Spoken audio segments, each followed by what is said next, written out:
നവരാത്രി പൂജയുമായി ബന്ധപ്പെട്ട് പത്മനാഭപുരത്ത് നിന്നുള്ള നവരാത്രി വിഗ്രഹങ്ങളുടെ ഘോഷയാത്ര ആരംഭിച്ചു. നവരാത്രി വിഗ്രഹങ്ങളുടെ എഴുന്നള്ളത്തിന് മുന്നോടിയായുള്ള ഉടവാൾ കൈമാറ്റം പത്മനാഭപുരം കൊട്ടാരത്തിലെ ഉപരിക മാളികയിൽ നടന്നു. ഉപരിക മാളികയിൽ പട്ടുവിരിച്ച പീഠത്തിൽ സൂക്ഷിച്ച ഉടവാൾ സംസ്ഥാന പുരാവസ്തു വകുപ്പ് ഡയറക്ടർ ഇ ദിനേശനിൽ നിന്നും പുരാവസ്തു വകുപ്പ് മന്ത്രി കടന്നപ്പള്ളി രാമചന്ദ്രൻ സ്വീകരിച്ചു. തുടർന്ന് തമിഴ്നാട് ക്ഷീരവികസന വകുപ്പ് മന്ത്രി മനോ തങ്കരാജും കന്യാകുമാരി MP വിജയ് വസന്തും വാൾ ഏറ്റുവാങ്ങിയതിനു ശേഷം ആചാരപ്രകാരം Tamil Nadu Hindu religious and charitable endowment വകുപ്പ് ജോയിന്റ് കമ്മീഷണർ ജാൻസി റാണിക്ക് കൈമാറി.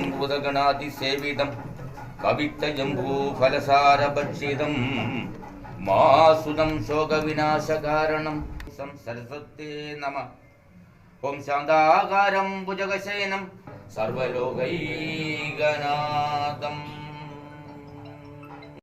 കേരള തമിഴ്നാട് സായുധ പോലീസിന്റെ ഗാർഡ് ഓഫ് ഓണറിന് ശേഷം ഘോഷയാത്ര കൊട്ടാരമുറ്റത്തേക്ക് നീങ്ങി.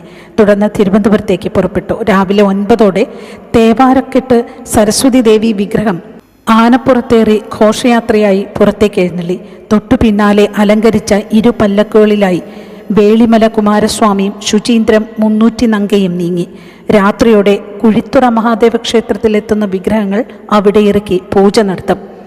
അടുത്ത ദിവസം, അതായത് സെപ്റ്റംബർ 21 ഉച്ചയ്ക്ക് 12 കളിയിക്കാവിളിയിലെത്തുന്ന ഘോഷയാത്രയെ കേരള പോലീസ്, റവന്യൂ, ദേവസ്വം അധികൃതർ ചേർന്നാണ് സ്വീകരിക്കുന്നത്. പാറശാല മഹാദേവ ക്ഷേത്രത്തിൽ വിഗ്രഹങ്ങൾ ഇറക്കി പൂജ നടത്തും.